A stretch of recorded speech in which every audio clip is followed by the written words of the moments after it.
shout out to Garden City Collegiate for having all of these inspirational phrases on the walls. Yes, like high school athletics, the Reminds other me- half of education. Reminds me a lot of when I worked at Shaw Cable. Did you know they changed the Shaw values? I did not know that. Yeah. I'm sure they needed something in there to include evil. Downsizing is now one of their new values. Downsizing has been a value since I worked there. It was every other year the entire time. I do recall that. It was literally every second year. Yeah. Yeah. Yeah, they, well, I won't say anything else. No, late stage capitalism brought to you by Carnation Instant Breakfast. They're a part of the problem, too. Oh, we're all a part of the problem. Except for me, I bought an electric car, so, you know, I can just be smug. That's right. Yeah. Let everyone know how much you're spending per kilometer in that wonderful vehicle. 1 cent. 1 cent per kilometer, folks. That is shocking. And the best part is, gas prices don't affect me, and Manitoba Hydro prices, so long as it stays a public company, are regulated. All right. All right. Well, here's hoping in the next 4 years that Manitoba Hydro stays public. Absolutely. Absolutely, Oprah. Absolutely. Absolutely. Dr. Phil, not even a real doctor. Don't let him provide any sort of medical advice to you. The only thing that guy's got a doctorate in is lying. Got a doctorate in saying, well, why would you act that way? He has a All right, doctorate so in... Katie Brady takes a snap there for knockout. Oh, why are they called BFAO if it's actually just Thunder?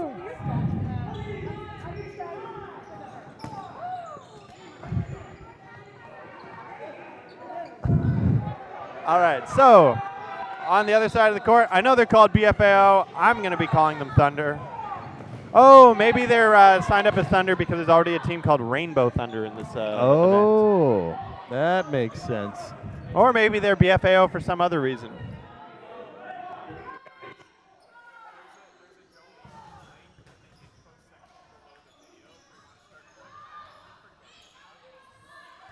If you want us to stop talking about Carnation Instant Breakfast, hit us up in the donation link below.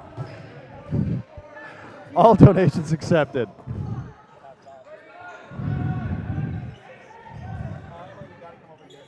And you gotta hold the... I'll wait till you come out. Yeah, so hold the thing out like this. Okay. All right. Welcoming Emily to the booth. We are back.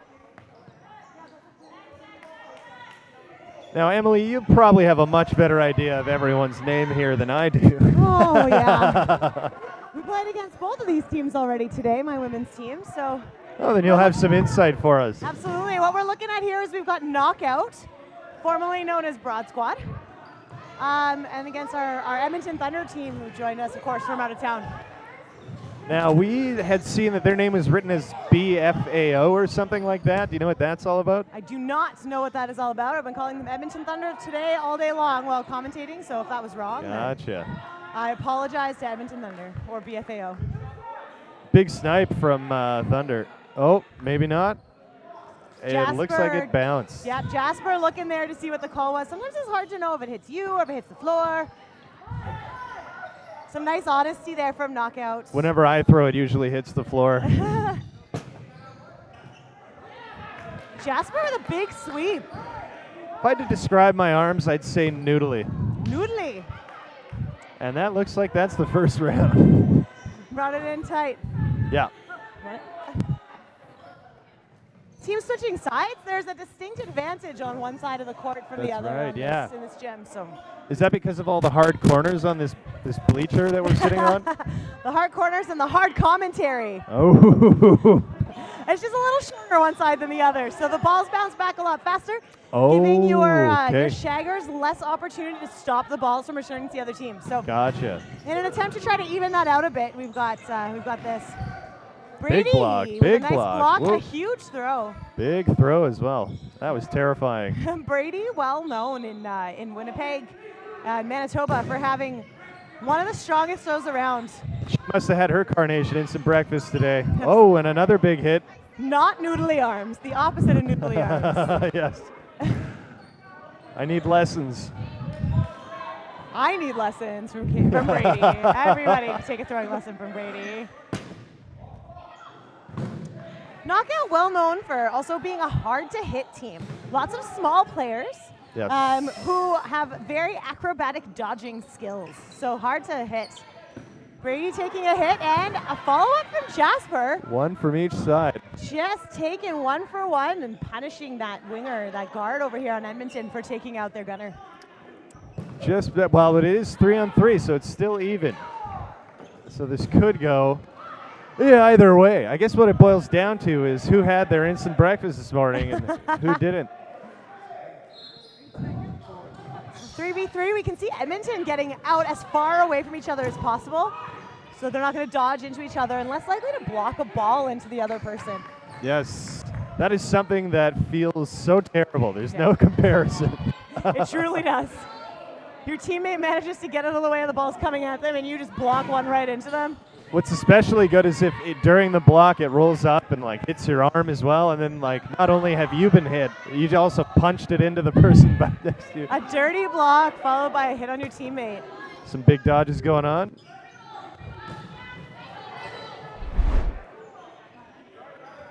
Looking at a 3-2 game here. Knockout is up 1 player on Edmonton Thunder.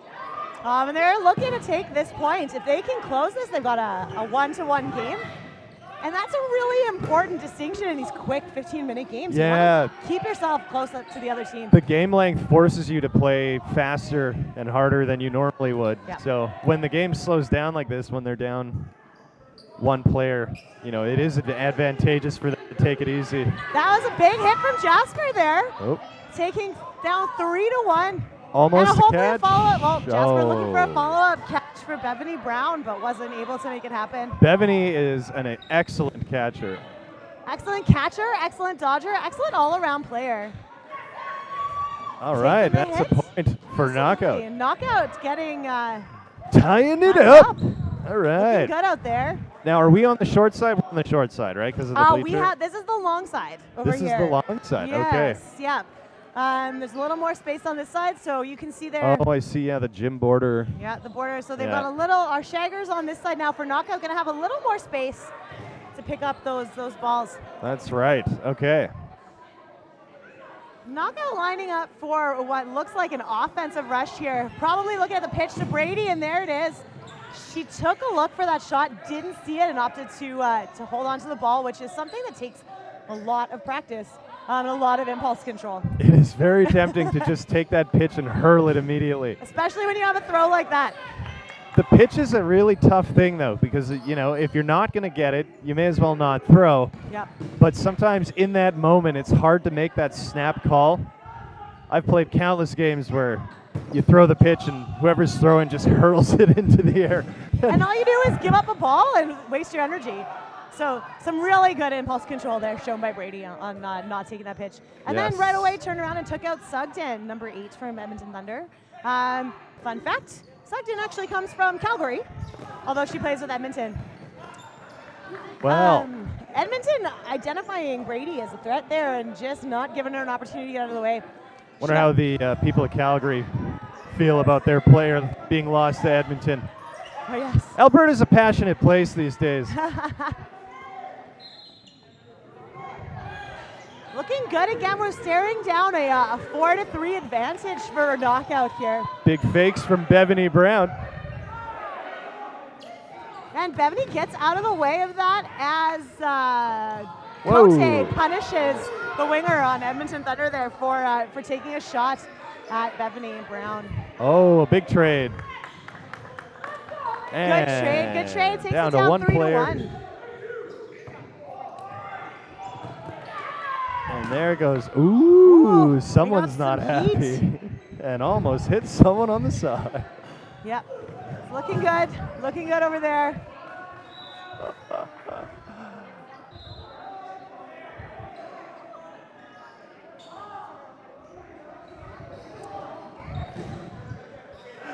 That was interesting. Always interesting. As I said, Alberta is a passionate place these days.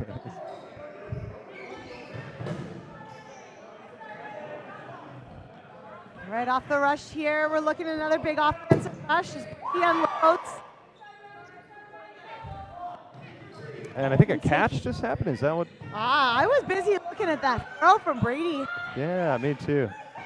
Oh, and she's nailed. There. Big counter.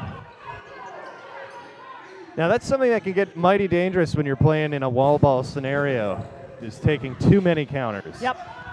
And an interesting thing to note that these teams are all teams that are looking to play together at upcoming provincials, and provincials is an open court format. Most of these teams are training in open court. They are not practicing a game that is designed for wall ball. So you're going to see a lot of counter heavy play. You're going to see a lot of corner shots. Right. Those are not a problem when you're playing open court because you're not expecting to get the ball back. But straight ahead shots are sometimes the way to go in wall ball because you can take your balls back if you miss. Yes, and you can maintain that ball control. That is so important. As a captain of a women's team, I'm often telling my players, I'm not worried about you sweeping in wall ball. This is a fun tournament, and we're here for charity. I don't want to switch up our gameplay to accommodate trying to sweep here. Right. You make yourself a much bigger target because you're trying to get him big enough that you stop the balls from coming back. Well, when you're getting big enough to stop the balls from coming back, of course you're giving a bigger target for the other team to hit. Looks like we had a couple players down, and we are down to one player on knockout. Only the lonely. One player is hard to hit, Janice. It's legendarily difficult to hit with a ball. Yes. You'll see her incredibly acrobatic dodges. She can get just about completely flat on the ground in half a second and back up again. Very, very difficult to hit. She is always playing the ground game. It's like there's gopher blood in her family or something. And, she's always down there. And that's what makes it so hard. I mean, you don't expect people to just nail the floor as hard as she does. And she goes as for quick it. as she does, Yes, too. yeah. And she pops right back up. Another advantage, just like we said, this is a smaller stature team. Yes. Which makes them harder to hit, just by the virtue of that. There's less. Oh, there and it is, there right it in the is, booty. right in the booty. back. Yeah, in the booty. And we're crossing sides. No surprise, we're not getting a high five from that one player. We've got, we're looking at 3.5 minutes, just over 3.5 minutes left. Tied game. Yes, we'll see what happens. Both sides are going to be wanting to push pretty hard at this point. So they're going to want to push hard for a point and then slow time down to a crawl. That's right, yeah, whoever takes this point, it's going to be to their advantage to slow their game right down in the last game because... Oh, big hit off the top. And a catch. A big catch. And something happening. The It ref looks like figuring it. out Catch what's is going good. on. Catch is good. And if we can see there, we were chatting about Edmonton being down a player. It looks like she's made it. Oh, another hit and a catch. And another big catch. Yep. From, is it pronounced Mravik? How do you say the last name? Nicole. Coming into this, one of the big things we were supposed to do was practice last names, and clearly it's not. Yes, fine. yeah. Cora hit on Boone there, right out of the corner of your eye. Sometimes those ones are hard to see come in from the corners. We got a 2v5 happening right now, I believe. Yeah. Oh, and Jasper trying to give Thunder a little bit of their own medicine big there. blocks. Oh, no, that was a hit, indeed. Some good honesty there from Sugden. So it sure looked like a block from this angle. Huge throw from Brady. From Brady. And that's an intimidating throw at the best of times, let alone right up in your face. Yeah. She almost threw herself over the line. Again almost missed the catch. the catch. For such a small person, she sure packs a punch. Passionate reaction. We got a 1v2 happening. They've certainly done a great job of narrowing down the knockout players here. Absolutely. Coming up for a throw from Thunder. Both teams looking to take this point. This is going to be a really big one. Especially now, it's taking a bit extra time. And she drops it. She drops it. Man. Down to the 1v1 here. What will happen?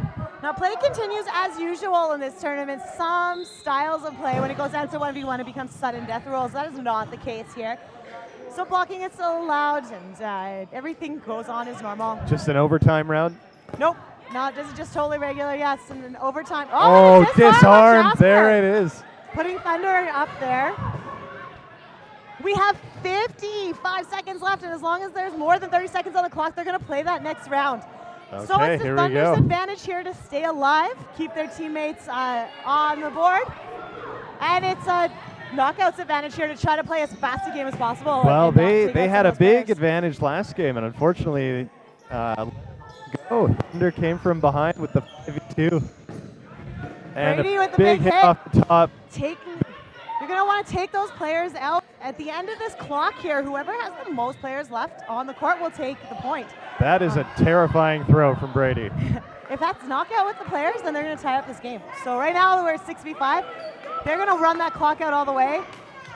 And Disarm on another Jasper. disarm. Oh, Brown hit from the back, I think. No. And we can see Knockout ready to take this. Okay. They know they've got to do it.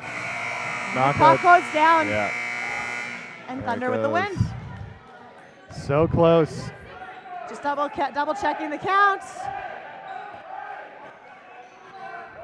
4-on-4, which means there is no point. So if it's 4-on-4, Edmonton takes the win. Regardless here, either Edmonton took the point or Knockout took the point. Either way, Edmonton wins this round. Right. Kind of confusing. Not really sure what's happening here. A lot of deliberation. Okay.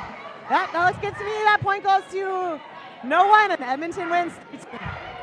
Very nice. All right, a little more coming at you shortly.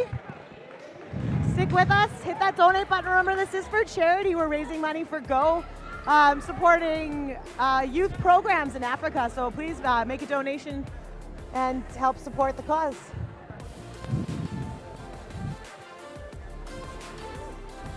Why not, let's go the extra mile and ask for a tithe. How about 10% of your income? All right, players filtering in and out here as we wait for our next announcer to join us in the booth. Looks like it should be Gareth Williams, but I do not see him at the moment. Shout out to StarCraft Remastered for helping me pass my time lately.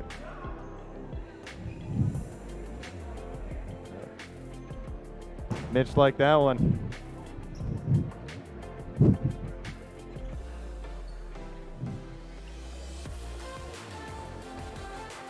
You know what the tournament doesn't have enough of? Free pizza. Something you should work on, Mitch. Free pizza. For everyone. How many people do you think are here? Couple hundred? Yeah, so we need, what, about 400 pizzas?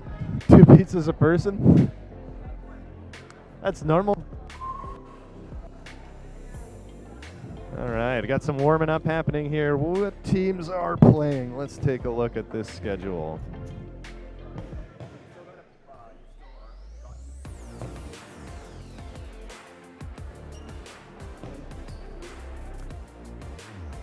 I have no idea how to read this schedule, so we'll just wait until Stace or Gareth get here. And I just want to clarify, it's not that I'm illiterate, folks. It's just that this schedule is clearly made on Excel and is using a lot of acronyms. And then there's a bunch of handwritten garb on here. To be honest, I'm not sure anyone can read this schedule, not even the person who made it. I wouldn't be surprised if this was made by a dog or a cat, you know?